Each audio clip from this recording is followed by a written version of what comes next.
How's it going, Crusaders? Today is Thursday, January 28th, and this would be my third post. So we got a few things to talk about today. One, we're going to talk about the new boss coming from VOA. I believe his name is taravon. If I'm not mistaken, I might be butchering that like crazy. We're going to talk about the gear alterations for tanks, warriors, pallies, and DKs.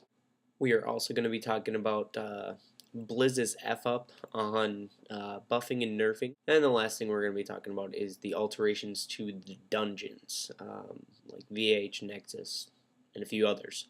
So, let's get the ball rolling. Okay, so the first thing I want to talk about is taravon, the new boss coming into VOA. He's actually all about ice. So they already have, earth, lightning, or whatever, fire, and now they're bringing out ice, which is going to be taravon. So he has a few different moves that he does, and there's different strats to it already. He was out on the PTR, which is pretty sweet. So I watched a video on it, and I was reading up some strats. Basically, everything has to do with ice. So it's all about frost damage and how you can resist that. So Pally is going to be a definite must for the frost resistance aura. You need 2 tanks, in I believe both 25 and 10 man, as well as I'm going to go ahead and say probably 3 healers in a 10 man and probably 5, maybe if not 6 in a 25 man, but 5 more than likely could probably take care of it. Alright, so every 45 seconds he's going to cast Whiteout. Whiteout is essentially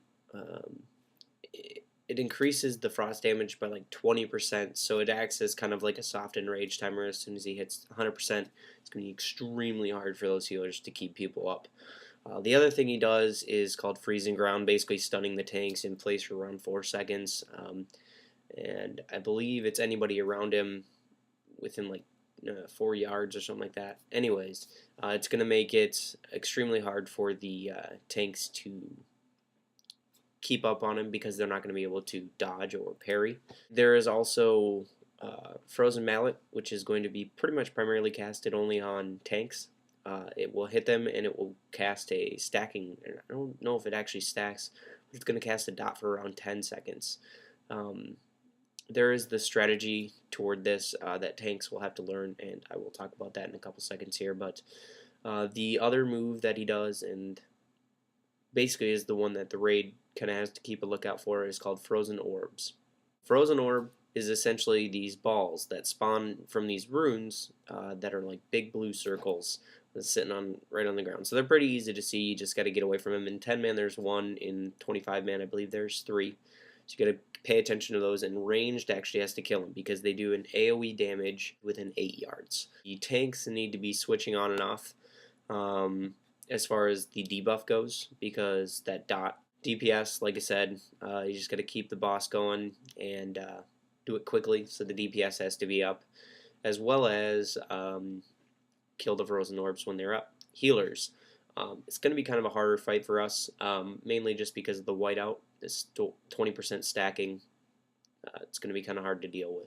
So another thing I wanted to touch on today was the alterations to the tank gear for Pallies, DKs, and Warriors. So it looks like what they've done is to all 3 sets they've actually increased the armor but decreased the amount of defense in one set as well as the dodge in the other set.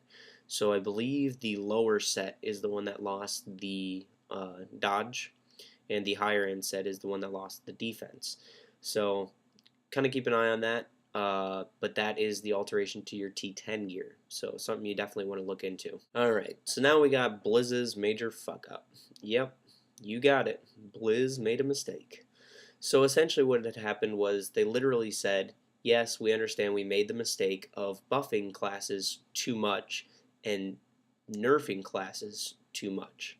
So essentially they don't want people to be forced to go like hunters. They don't want you to be only survivability or have that be the only playable class, as well as mages with arcane and things like that. So you definitely got to pay attention to that. I think they said they did want to reverse some of those, kind of like the boomkin.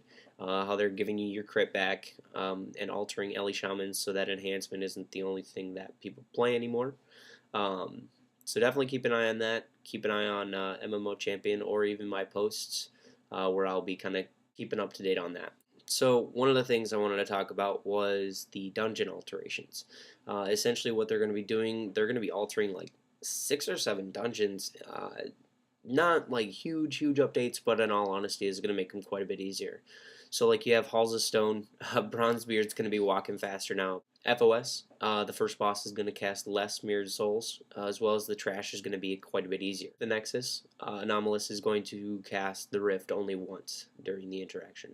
In the OK, which is kind of a pain in the butt, the bosses have gotten a little bit easier. I think the one boss where you have to walk down to her and she's got like all her little cult members, she only goes up in the air once. For POS, people can walk back in during the encounter of Crick and Ick, the Forge Masters. For UP, it's only going to take 3 harpoons to get Scatty down, as well as the other boss only casts the sword once. And last but not least, VH is going to be a little bit more of a speedy process because they're reducing the amount of time it takes to go from one portal to the next. Alright guys, that's all I got for you today on Triias Daily Post. See you tomorrow.